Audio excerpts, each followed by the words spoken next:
Muestra la Biblia 2000 años atrás cómo ya en el libro de Santiago, en su capítulo 3, define la influencia que tiene el centro del habla sobre el resto del cuerpo. El poder que tiene la palabra hablada es tan grande que puede modificar nuestras más firmes estructuras mentales, físicas y espirituales. Podemos bendecir, decir bien, como también maldecir, decir mal, con el mismo medio, la lengua. Curiosamente, la lengua es un órgano pequeño, pero sumamente peligroso. Ella dice casi siempre todo lo que estamos pensando o habita en nuestro corazón. Y si no le permitimos expresarse por una cuestión de prudencia, igualmente altera y ejerce influencia sobre la actividad de todos los demás órganos del resto del cuerpo. Por ejemplo, si decimos, me siento mal, cada día más viejo, estoy arruinado, es así donde se producen alteraciones conmocionales y estas expresiones habladas o pensadas modifican y afectan nuestro sistema natural, predisponiendo al resto de los órganos del cuerpo a actuar inexorablemente conforme a lo proclamado. Pero hay también un poder creativo en relación a la palabra hablada. La Biblia dice que si disponemos nuestro lenguaje apropiadamente, podremos ser cambiados tanto en relación al mundo material como también conforme y dentro del mundo espiritual. ¿Cómo es esto?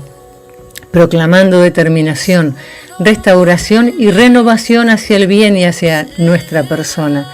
Así alimentaremos nuestro sistema funcional hacia un lenguaje regido por un orden de tipo creativo, constructivo, edificante y victorioso para nuestras vidas y la de los demás. Hay una marcada diferencia entre la comprensión intelectual de la palabra de Dios y la comprensión espiritual de la palabra de Dios. A la primera la llamaremos logos y a la segunda la llamaremos rema. El logos se manifiesta cuando al leer la palabra de Dios se revela en nosotros un hecho solamente de corte intelectual, aportándonos un conocimiento general acerca de la palabra de Dios adquirido mediante la lectura de la Biblia. De esta manera contamos con información suficiente de los hechos históricos, de las cosas de Dios y sus promesas. El rema, en cambio, tiene otra raíz. Es la manifestación del Señor en nuestro interior a través del Espíritu Santo en la lectura y comprensión de la Biblia. La fe fortalecida en oración nos da la comprensión espiritual de la lectura de la palabra de Dios.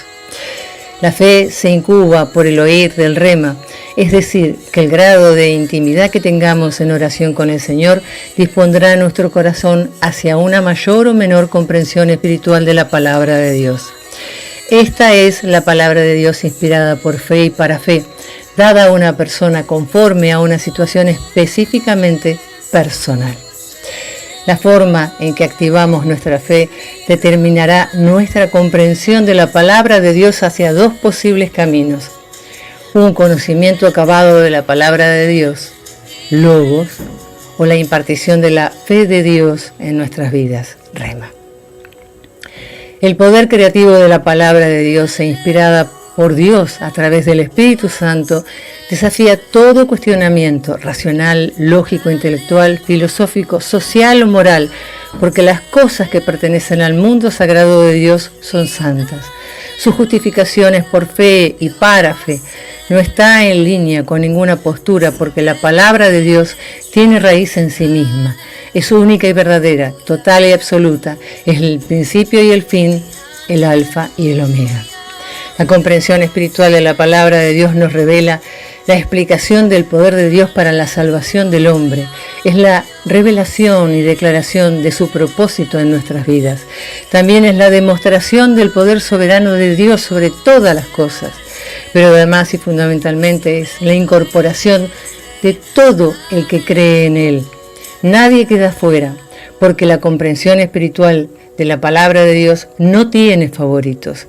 Incorpora a toda persona que cree en su mensaje. Es la imputación de la justificación por fe en que, por su gracia divina, somos libres e inocentes. Y definitivamente es la afirmación y confirmación de la fe. El justo por su fe vivirá. Esto está en Romanos 1:17 o en Gálatas 3:11 o en Hechos 10:38. La comprensión espiritual del mensaje de la palabra de Dios se instala en nuestro corazón como una espada de doble filo. Burlando el camino de la razón, la palabra de Dios golpea tan fuertemente en nuestras vidas que su efecto conmociona. La comprensión espiritual del mensaje de Dios en su palabra verdaderamente produce cambios, sacude, deshace estructuras, derriba fortalezas. Como dice su palabra, hace las cosas que no son como si fueran. ¿No te has enterado aún? Todas las cosas son hechas nuevas. La comprensión espiritual de su mensaje es dinamita divina. Dice un relato que un hombre creyente llamado por Dios a predicar en un lugar adverso a las creencias impartidas por el Señor en la Biblia, debía de cruzar una frontera y guardarse de llegar a salvo para cumplir con esa misión. Actuando conforme a la voluntad de Dios, se dispuso entonces a iniciar su viaje dirigiéndose a ese lugar tan solo caminando. Llevaba en su mochila muchos volúmenes del Evangelio con el propósito de repartirlos al momento de cumplir con su ministerio. Cuando estaba dispuesto a cruzar en la línea fronteriza, alguien lo detuvo abruptamente y le preguntó con tono inquisidor: ¡Alto! ¿Qué lleva en la mochila? Él, en voz muy baja, bajísima, y con gesto decidido, contestó: tengo dinamita. En el nombre poderoso de Jesús y para la gloria del Padre. Amén.